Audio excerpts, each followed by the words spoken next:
자, 오늘은 빛과 파동에 대해서 공부를 해보겠습니다. 첫 번째, 파동부터 보도록 할게요. 파동이라는 것은 어떤 걸까요? 우리가 잔잔한 호숫가에다가 돌을 이렇게 던졌다고 생각을 해보겠습니다. 그렇다면 돌이 던진 자리를 중심으로 물결이 이렇게 생기다가 점점 물결이 동그랗게 원을 그리면서 퍼져 나가는 것을 관찰할 수가 있는데요. 바로 이 원들을 한번 볼까요? 이 원이라는 것은요, 내가 돌을 던진 여기를 중심으로 하는 똑같은 원이다 라고 해서 이것을 동심원이라고 해요. 중심이 같은 원들의 모임인데 이 동심원 모양의 물결이 퍼져나갈 때 우리는 이것을 파동이라고 합니다. 자, 그렇다면 파동의 정의 한번 정리를 해보도록 하겠습니다. 파동이라는 것은 한 곳에서 만들어진 진동이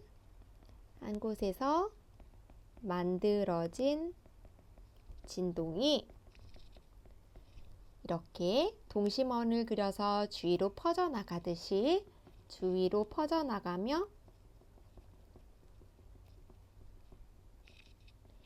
에너지를 전달하는 현상입니다.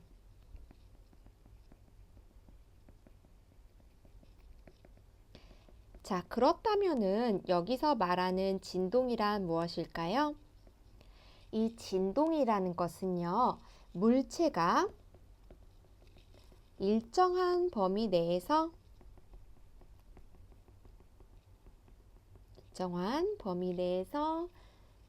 흔들리며 움직이는 것을 이야기를 합니다. 흔들리며 움직이는 것. 예를 들어 볼까요? 이만한 공간 안에 들어있는 구슬을 흔들게 되면요, 구슬이 위아래로 이렇게 흔들리게 되겠죠? 이 안에서 이 구슬은 진동한다 라고 얘기를 할 수가 있습니다. 자, 이렇게 한 곳에서 만들어진 진동이 주위로 퍼져나가면서 에너지를 전달하는 건데 이거는 조금 있다가 자세히 알아보도록 할게요. 여기서 말하는 에너지라는 것은요, 힘과도 같은 뜻이 됩니다. 자, 예를 들어서 파동이라는 것은 어떻게 있을까요? 우리 아까 잔잔한 호숫가에다가 돌을 던졌을 때 파동이 생긴다고 했는데 이때 물이 찰랑거리는 거 물결파가 있습니다. 그리고 요즘 이것 때문에 일본에서 크게 걱정하고 있죠. 바로 땅을 통해서 이동하는 진동이 이제 퍼져나가면서 에너지 전달하는 것, 즉 지진파가 있고요. 지금 여러분이 선생님의 목소리를 들을 수 있는 거, 음파, 다시 말해 이것을 소리라고도 합니다. 그리고 전자기를 통해서 이동하는 전파, 빛도 역시 파동입니다. 자, 그렇다면 조금 더 자세하게 단어의 뜻을 살펴보도록 하겠습니다. 파동에는요, 파원이라는 게 있는데 바로 이 파원이라는 것은 이렇게 우리가 돌을 던진 이 자리를 이야기를 합니다. 즉, 파동이 만들어지는 곳입니다.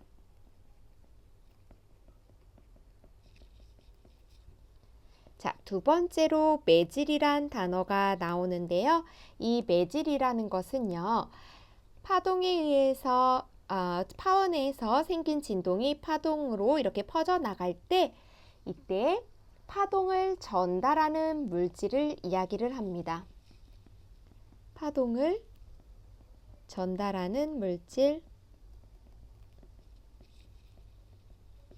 그렇다면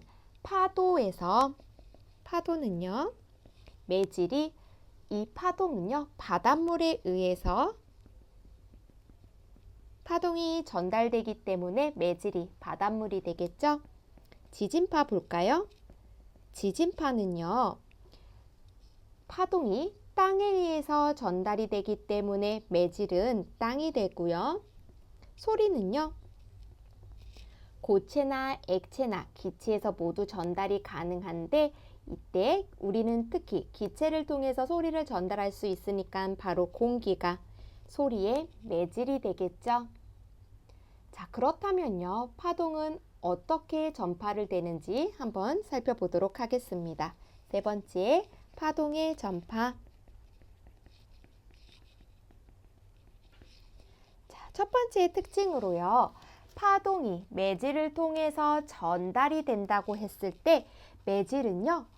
파동을 따라서 움직이는 것이 아니라 그냥 제자리에서 진동만 하게 됩니다. 그렇다면 이 파동과 함께 전달되는 것은요. 바로 에너지입니다. 한번 적어 보도록 하겠습니다. 파동이 전파될 때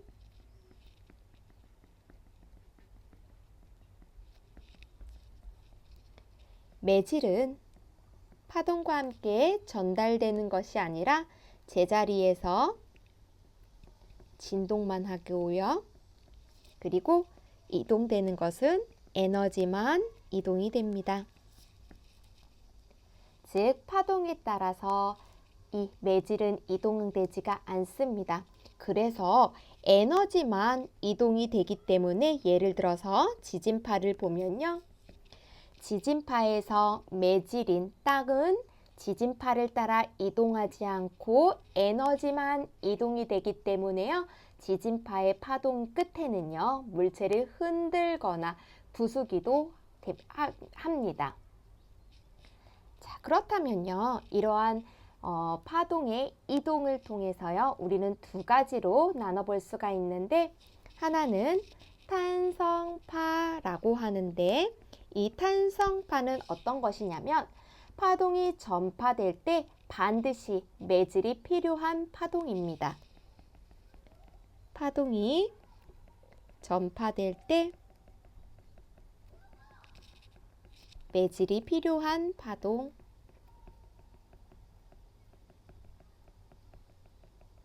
꼭 매질이 있어야지만 파동을 전파할 수 있는 건데요. 예를 들면 우리 소리를 들을 수 있는 거 음파, 그리고 물결파 있었죠? 파도가 전달될 때 반드시 물이 있어야지만 이 진동을 전달할 수가 있고요. 파동을 전달할 수가 있고 지진파도 마찬가지입니다. 땅이 있어야지만 이 지진의 진동을 느낄 수가 있습니다. 반대로 매질이 없어도 파동이 전파될 수 있는 것들이 있는데 바로 이것을 전자기파라고 합니다. 전자기파는 매질이 없어도 전파하는 파동, 즉 매질이 없어도 전파가 가능하기 때문에요. 매질이 없다 해서 탄성파와 반대이기 때문에 비탄성파라고도 합니다. 자, 예를 들면 이런 것들이 바로 전자기파라고 하는데요. 빛은요. 진공인 우주 공간에서 지구로 들어오잖아요. 진공이라는 것은 즉 공기가 없는 상태에서도 빛은 파동이 전달되기 때문에 전자기파이고요. 다음에 적외선, 자외선도 마찬가지로 전자기파, 즉 비탄성파고 그 다음 전파도 마찬가지로 비탄성파입니다. 자, 이렇게 바다에서 파동이 전해지는 거 한번 예측을 해볼게요. 여기에다가 파도에서 이렇게 튜브를 타고 있을 때요. 파동은요. 이렇게 방향이 전달이 된다면 매질은 물이 되겠죠? 네, 파동이 전달돼서 처음에 이렇게 있던 파동이 이번에는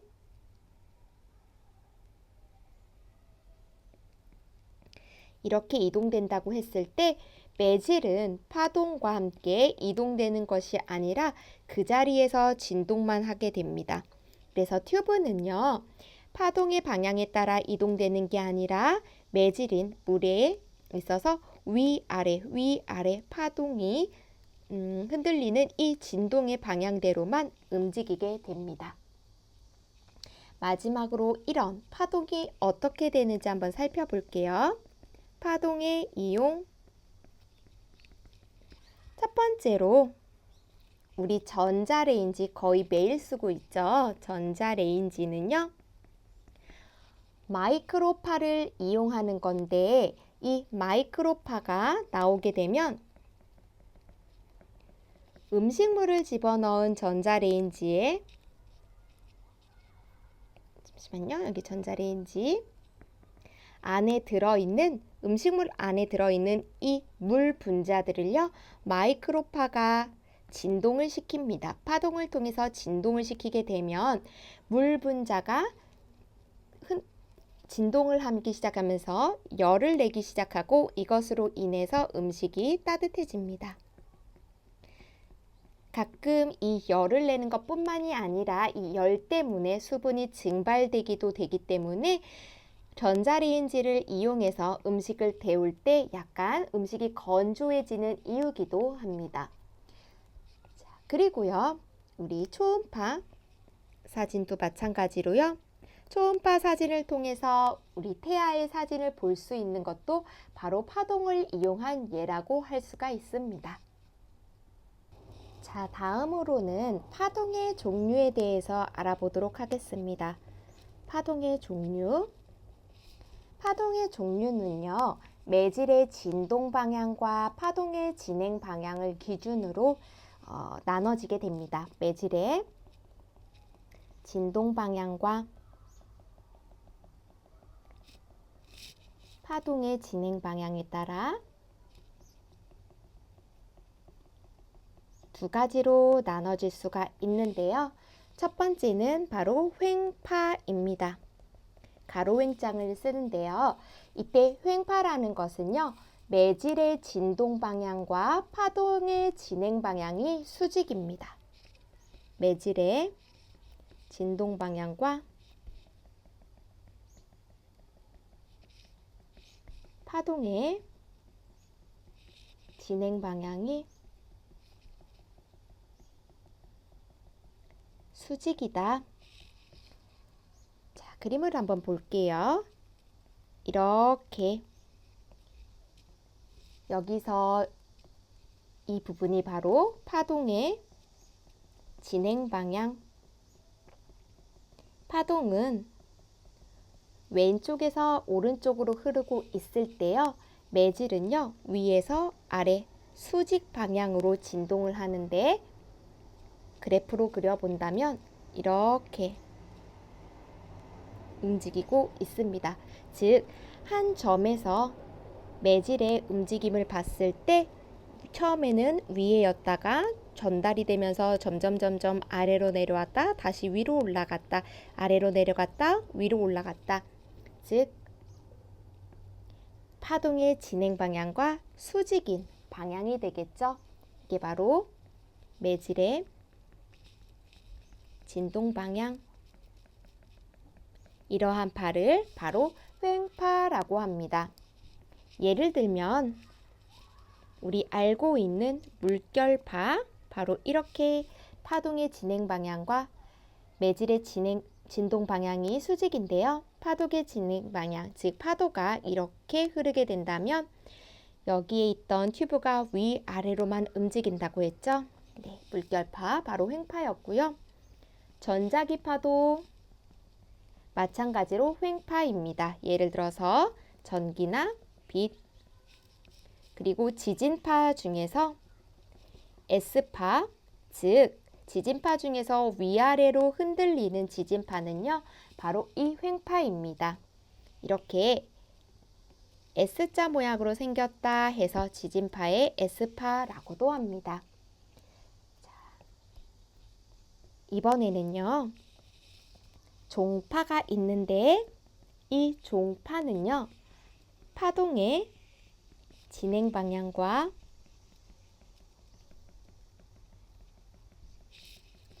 매질의 진동 방향이 날아납니다. 이것도 한번 그림으로 그려본다면, 자, 파동의 파동의 진행 방향이 이렇게 왼쪽에서 오른쪽으로 간다면 이번에도 매질의 진행 방향은 이렇게 움직이는데요. 즉 똑같이 좌우로 움직이면서 이동되는 거 바로 종파라고 합니다. 즉 파동의 진행 방향과 매질의 진동 방향이 이렇게 나란합니다. 자, 종파와 같은 경우에는요. 예를 들면 소리는요. 소리가 움직이는 파동의 진행 방향과 그리고 공기의 울림이 나란한 방향이고요. 초음파 그리고 지진파의 좌우로 흔들리는 피파가 여기에 해당됩니다. 자, 다음은 파동의 표현을 한번 보도록 하겠습니다. 파동의 표현. 파동은 어떻게 표현할 수 있을지 알아보는 건데 첫 번째 횡파가 어떻게 표현되는지 알아보도록 하겠습니다. 횡파의 표현. 자, 지금부터 한번 그래프를 그려볼게요. 이렇게 Y축이 있고요. X축은 파동의 진행 방향입니다. 파동의 진행 방향. Y축은 위치라고 한다면 횡파는요. 이렇게 S자처럼 이렇게 생겼다고 했어요. 자, 이때 파동에서 가장 높은 곳을요, 마루라고 합니다. 여기도 가장 높은 곳이니까 마루겠죠. 자, 우리 아이스크림 중에 호두마루라는 거 혹시 알고 있나요? 네, 호두마루라는 뜻은요, 호두 맛의 최고라고 해서 이 마루라는 표현을 쓴 거라고 해요. 자, 이렇게 마루는요, 횡파의 가장 높은 곳을 이야기를 하고 한번 적어볼까요? 횡파의 가장 높은 곳. 반대로 횡파에서 가장 낮은 곳을 골이라고 합니다. 횡파의 가장 낮은 곳. 그리고 마루에서 다음 마루 사이까지의 거리, 그리고 골에서 다음 골까지의 거리를요, 바로 파장이라고 합니다. 파장. 마루에서 다음 마루까지 혹은 골에서 다음 골까지의 거리. 그리고 자, 이 진동이 생기는 중심에서요, 마루까지의 거리, 그리고 진동에서 골까지의 이 거리를 진폭이라고 합니다. 진폭, 즉 진동의 중심에서 마루나 골까지의 수직거리. 자, 그래서 우리 마루 알아봤고요. 골 알아보았고, 그 다음에 마루와 마루 혹은 골과 골까지의 거리인 파장, 그리고 진동의 중심에서 마루나 골까지의 수직인 거리인 진폭에 대해서 알아보았습니다. 자, 그렇다면 종파는 어떻게 표현될까요? 종파의 표현을 보도록 할게요. 종파는요, 보통 이렇게 표시가 됩니다. 자, 진동이 큰 곳, 그 다음에 진동이 작은 곳, 진동이 다시 커지는 곳, 작아지는 곳, 커지는 곳, 작아지는 곳. 자, 파동의 진행 방향이 왼쪽에서 오른쪽으로 이동될 때요, 이렇게 종파를 표현할 수가 있는데 종파에서요. 여기 밀집되어 있는 이곳을 밀이라고 하고 듬성듬성 있는 곳을 소라고 합니다. 그래서 밀에서 다음 밀까지의 거리 그리고 소에서 다음 소까지의 거리를요. 바로 이것도 파장이라고 합니다. 자, 계속해서 단어 한번 살펴볼게요. 자, 파동에서 나오는 단어 중에 주기라는 게 있습니다. 주기는요. 매질이 한번 진동하는데 한번 진동하는데 걸린 시간입니다. 초 단위로 셉니다. 즉 여기 횡파에서 보면요. 진동이 한 번 진동할 때가 딱 여기까지인데요. 이때 얼마 걸렸나에 따라서 이게 바로 주기가 됩니다. 자, 다음 진동수가 있는데 진동수는요. 매질의 어느 한 점이 1초 동안 진동하는 횟수입니다. 이 진동수의 단위는 과학자 헤르츠의 이름을 따서 H 대문자 그리고 Z의 소문자로 쓰고 그리고 헤르츠라고 읽습니다.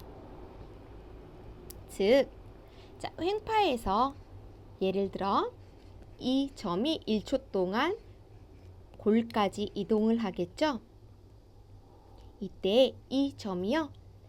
이렇게 한 번 진폭하는데 한 번 진동하는데 1초 동안 얼마나 진동을 하냐가 바로 헤르츠가 됩니다.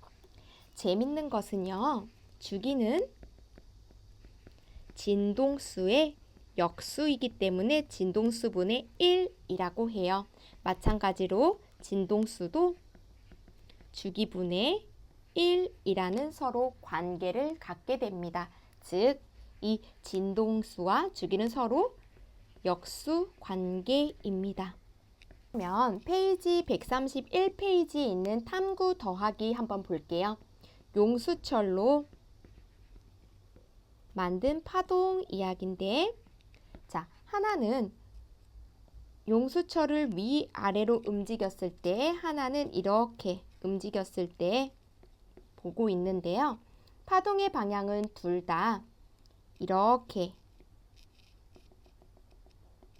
같습니다. 그리고 여기에 리본을 하나 묶었고 여기도 이렇게 리본을 묶었더니 횡파일 때는 파동이 이렇게 전달되지만 이 리본을 묶은 여기는 파동에 따라 전달되지 않고 위아래만 진동했다. 마찬가지로 종파의 형태로 용수철을 흔들었을 때 이때 리본은 파동의 방향대로 움직이는 게 아니라 이 자리에서 흔들리기만 했다라는 실험이었습니다. 어려운 실험은 아니었고요. 그 아래에 있는 학습 내용 체크 한번 풀어보도록 할까요? 네, 첫 번째, 한 곳에서 발생한 진동이 주위로 전달되면서 퍼져나가는 것을 뭐라고 하나요? 바로 파동이 되겠죠. 두 번째로 파동이 진행할 때 어떤 것은 제자리에서 진동만 한다고 했죠. 여기 리본 제자리에서 진동만 하는데 이때 이것을 바로 매질이라고 했습니다. 자, 세 번째, 매질의 진동 방향과 파동의 진행 방향이 서로 이렇게 수직인 거, 파동은 이렇게, 매질은 위아래로 흔들리는 거, 바로 횡파라고 했고요. 파동의 진행 방향과 매질의 진동 방향이 일치하는 거, 바로 종파라고 했습니다. 자, 마지막으로 매질이 한 번 진동하는 데 걸리는 시간, 주기라고 했고요. 1초 동안에 얼마나 매질의 한 점이 진동했는지를 알아보는 게 바로 진동수라고 했습니다. 다음은 소리에 대해서 알아보도록 하겠습니다. 자, 소리라는 것은요, 파동을 전달하는 데 그렇기 때문에 다른 말로는요, 소리 음자를 써서 음파라고도 합니다. 이 음파라는 것은요, 어떠한 물체가 진동을 하게 된다면 주변의 공기를 진동시켜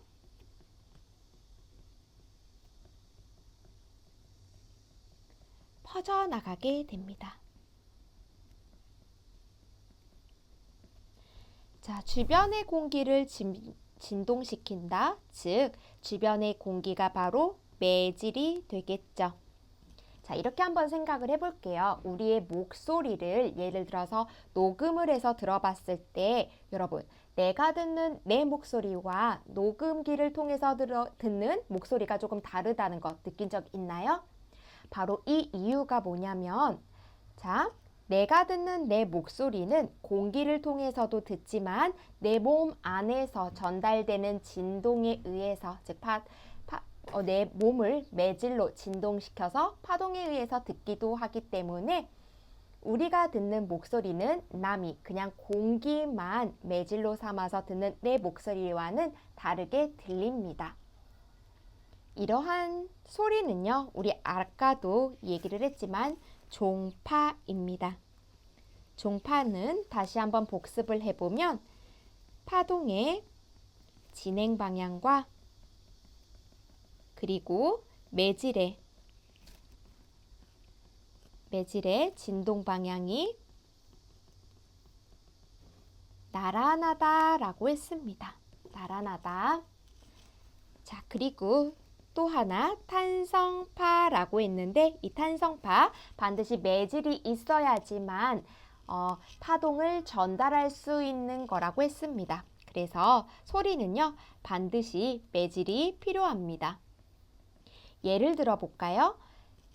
소리가 전달될 때 필요한 매질은요, 고체, 액체, 기체에서 모두 전달이 됩니다.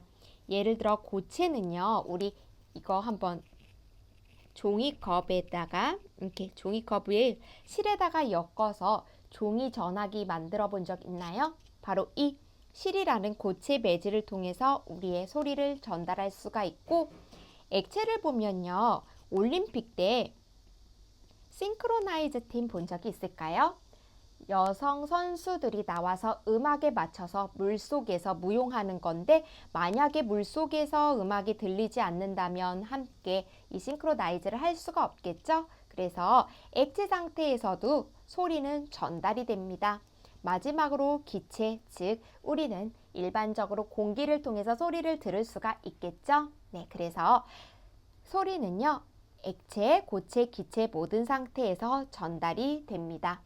그렇지만 진공인 상태, 즉 공기가 없는 상태에서는요, 내가 아무리 소리를 내도요, 상대방이 소리를 들을 수가 없습니다. 바로 기체의 매질이 없기 때문이죠. 자, 소리라는 것은 내가 이렇게 소리를 내면요, 공기를 따라 매질이 밀, 소, 밀 이렇게 파동이 전달이 되고 내 귀에 들어와서 고막을 흔들면서 소리를 듣게 됩니다. 즉, 내가 소리를 내서 내 성대를 진동시킨다. 즉, 물체의 진동을 하게 되면요, 주변에 매질이 진동이 되고 매질의 진동을 통해 내 고막이 진동을 하면 그제서야 내가 소리를 들을 수가 있게 됩니다. 자, 다음 소리의 3요소에 대해서 알아보도록 하겠습니다. 소리의 3요소, 즉 소리의 3가지의 독특한 특징을 가지고 있는데, 바로 첫 번째, 소리의 크기, 그리고 소리의 높낮이, 그리고 소리의 음색입니다.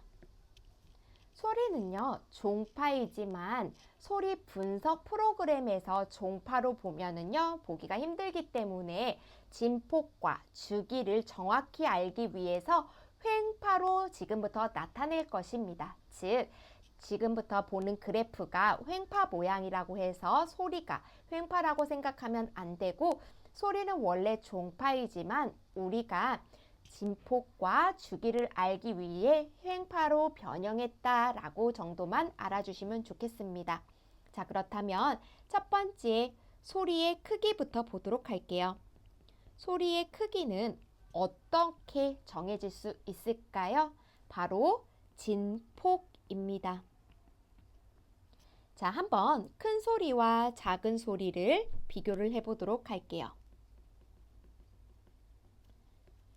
다음과 같이 그래프를 통해서 알아보도록 하겠습니다. 자, X축은 시간 그래프고요. Y축은 그래프의 위치 그래프입니다.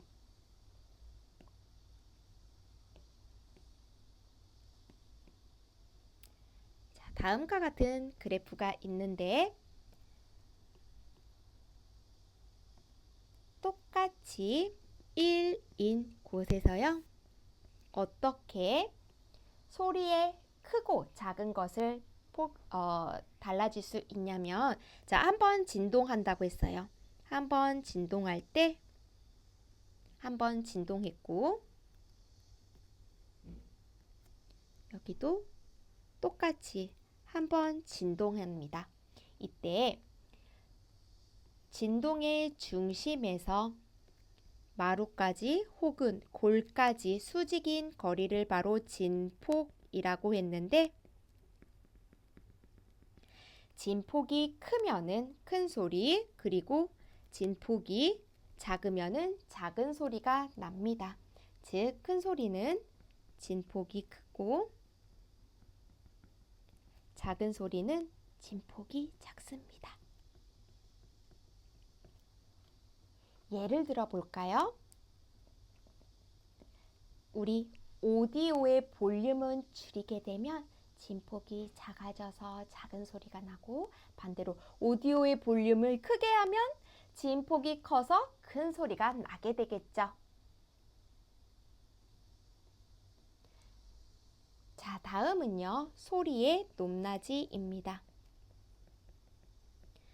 소리의 높낮이를 조절할 수 있는 것은 바로 진동수입니다. 자, 그렇다면 높은 소리와 낮은 소리 한번 나타내 볼게요. 높은 소리 역시 그래프로 나타내 보도록 하겠습니다.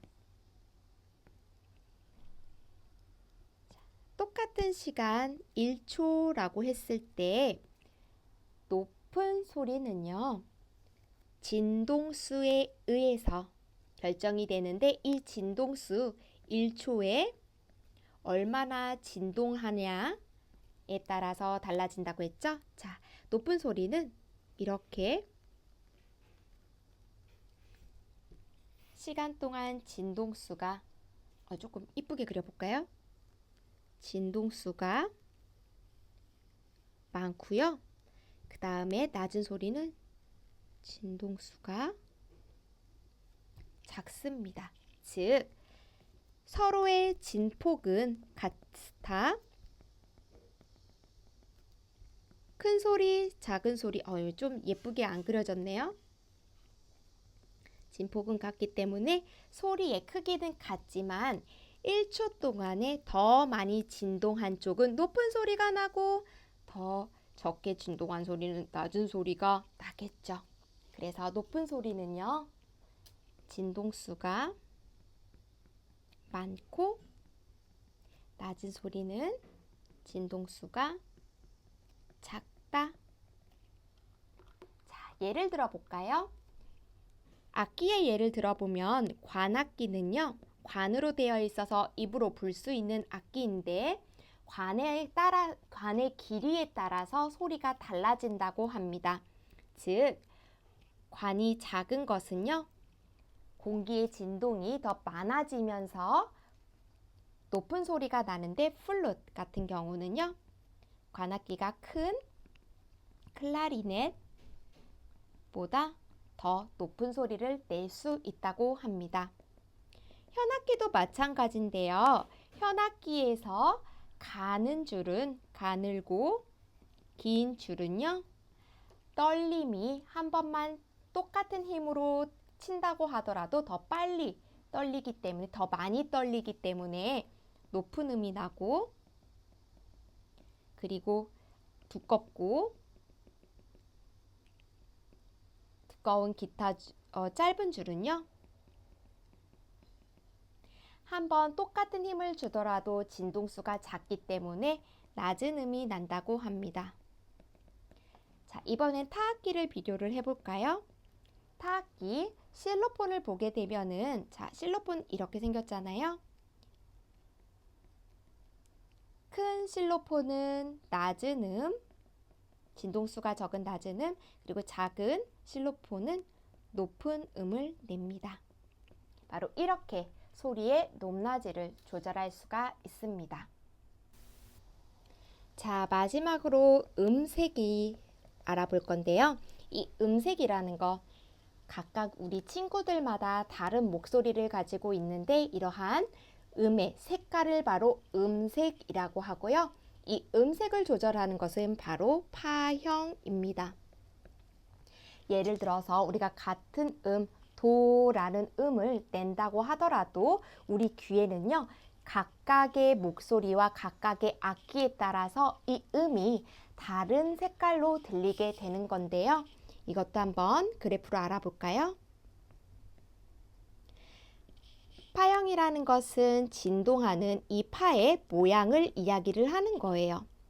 자, 그래서 지금까지 똑같이 자, 1초에 파형을 보게 되면 우리 이렇게 이런 파형을 가지고 있고 혹은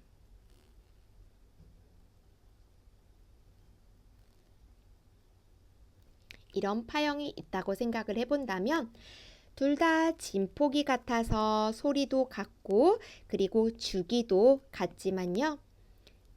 주기와 진동수가 같지만요. 모양이 다르기 때문에 다른 소리가 들립니다. 즉 같은 높이의 음이어도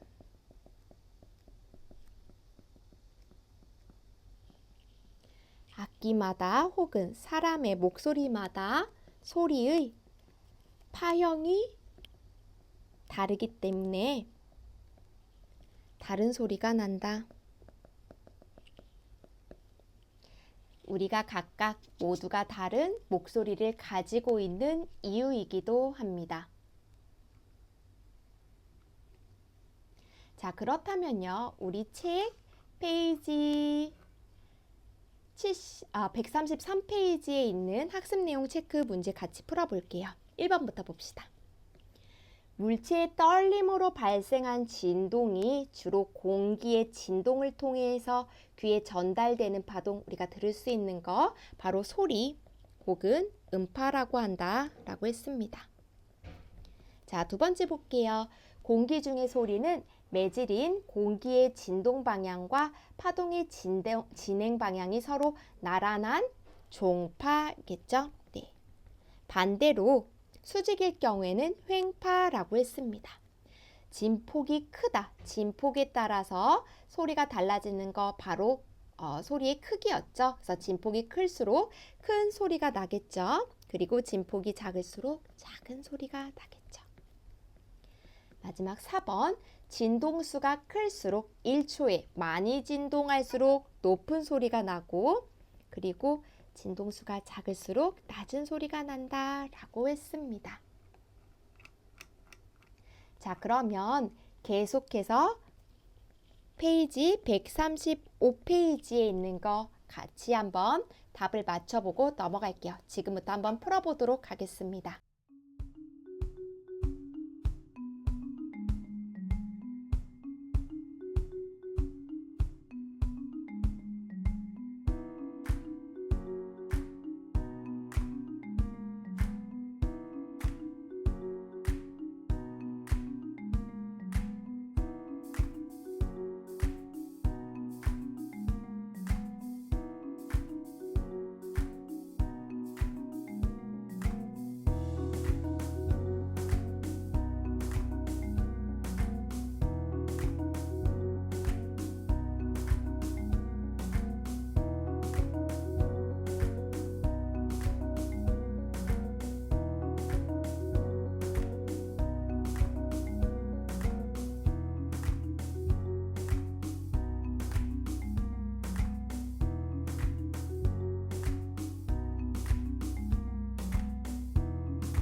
자, 그렇다면 페이지 135페이지 답을 한번 맞춰보도록 하겠습니다.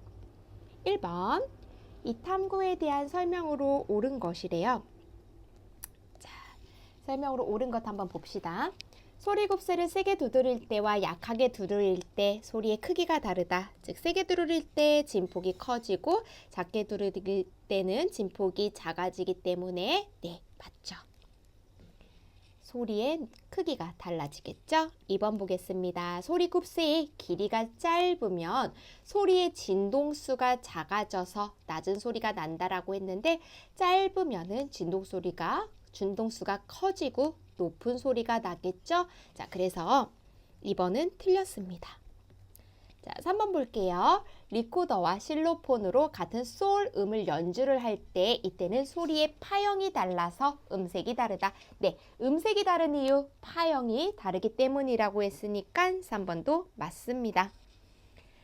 4번, 친구의 목소리를 구별할 수 있는 것은 친구가 내는 목소리마다 진동수가 다르기 때문이다 라고 했는데 소리의 목소리 구별은 진동수가 아니라 파형이고요. 그리고 진동수가 다르다는 것, 즉 소리의 높낮이가 다르다는 거였죠. 그래서 이건 틀리다 X입니다.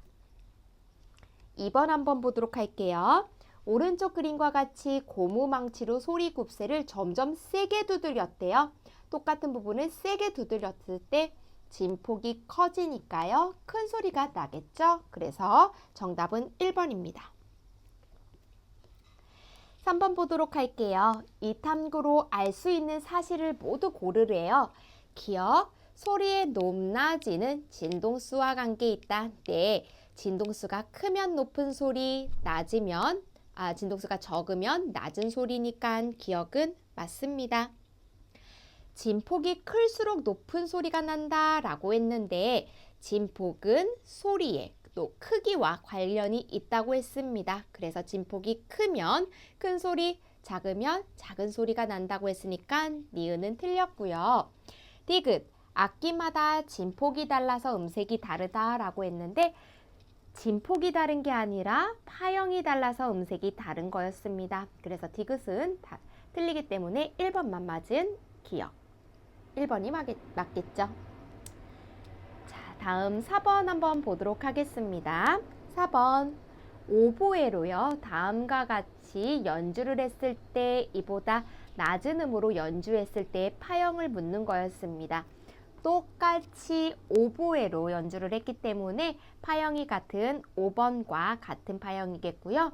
그리고 세기도 똑같기 때문에 진폭도 똑같죠. 네, 모는 종이 2칸, 진폭도 똑같고요. 대신 낮은 음으로 연주를 했기 때문에 진동수의 차만 있을 건데 높은 음은요, 진동수가 더 많고 낮은 음은 진동수가 더 작기 때문에 정답 5번이 맞겠죠. 마지막으로 5번 한번 볼게요. 그림은 소리 분석 프로그램으로 녹음한 2가지 소리의 파형이래요. 가랑 나랑 한번 비교를 해봅시다. 가는요, 진폭이 모는 종이에서 3개, 나는 2개 있으니까 가가 더 큰 소리가 날 거고요.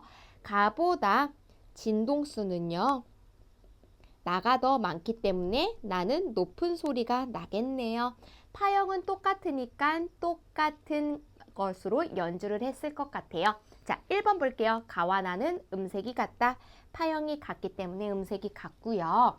2번 나는 가보다 낮은 소리다 라고 했는데 진동수가 나가 더 많기 때문에 높은 소리입니다. 틀렸고요. 가와 나의 소리의 크기가 같다 라고 했는데 가의 진폭이 더 크기 때문에 가가 큰 소리가 더 납니다. 그래서 3번도 틀렸고 4번 나는 가보다 진폭이 큰 소리다. 아니죠. 진폭이 작기 때문에 더 작은 소리입니다. 5번 가는 나보다 진동수가 큰 소리이다 라고 했는데 나의 진동수가 더 크기 때문에 높은 소리가 나겠죠. 그래서 정답은 1번이었습니다. 자, 다음은요. 마지막으로 거리와 시간의 파동 그래프를 한번 알아보도록 하겠습니다. 거리 그리고 시간의 파동 그래프입니다. 지금부터 2가지의 그래프 모양을 볼 건데요. 자, 첫 번째 이런 그래프가 있습니다. X축은요, 파동의 위치 되고요. 미터의 단위로 해볼게요. Y축은 위치고요. 죄송합니다. X축은 거리입니다. 역시 미터의 단위입니다. 여기 파형 이런 횡파가 있고요. 여기 거리 1, 2m일 때 한번 볼까요? 그리고 여기는 1, 여기는 마이너스 1 이렇게 그려보겠습니다. 이번에는요. 똑같은 그래프인데요. X축이 거리가 아니라 시간일 때를 알아보도록 하겠습니다. 거리가 아니라 시간이고요. 단위는 초 단위로 알아보도록 할게요. 그래프에서 우리 알 수 있는 것 여기 가장 높은 곳 마루라고 했고 그리고 그래프에서 가장 낮은 곳 골이라고 했습니다. 그리고 마루와 마루 사이를 파장이라고 했고 진동의 중심에서 마루까지의 직선거리 그리고 진동의 중심에서 골까지의 직선거리를 바로 진폭이라고 했어요. 자, 위치와 거리의 그래프에서는요. 우리가 알 수 있는 것 파장이랑 진폭입니다. 자, 진폭부터 볼까요? 진폭은 여기서부터 여기까지의 거리니까 보면 1m 여기도 진폭 골까지 마이너스 1이니까 1m가 되겠죠. 파장 한번 볼까요? 파장 마루에서 마루까지 그리고 골에서 골까지인데 여기 0.5가 될 거고요. 1의 중간이니까요. 여기는 2.5가 되니까 2.5에서 0.5를 빼면 즉 2m 이렇게 되겠죠. 그래서 거리와 위치 그래프에서 우리가 알 수 있는 것은 파장과 진폭이다. 자, 이번엔 시간 그래프와 위치 그래프를 한번 볼게요. 역시 우리 여기가 마루라는 거 알 수 있고요. 여기서도 여기가 마루다. 여기가 골이 되겠죠. 진동의 중심에서 마루까지를 진폭이라고 했고 여기도 마찬가지로 중심에서 골까지를 진폭이라고 했습니다. 자, 이번에는요. 이 파장이 한 번 이렇게 진동했을 때 알 수 있으니까 바로 이것을 주기라고 했죠. 주기 알 수 있습니다. 주기를 아니까 우리 반대로 진동수도 알 수가 있겠죠. 그래서 시간과 위치 그래프에선 우리가 알 수 있는 게 진폭, 주기, 진동수입니다. 한번 하나씩 찾아볼까요? 진폭은요. 중심에서 골까지의 거리니까 1m가 되겠고요. 주기는 한 번 진동하는데 총 2초가 걸렸습니다. 2초가 되겠고요. 진동수는 주기의 역수라고 했습니다. 즉 2분의 1이니까 0.5라고 써주고 진동수의 단위인 헤르츠 이렇게 써주면 됩니다.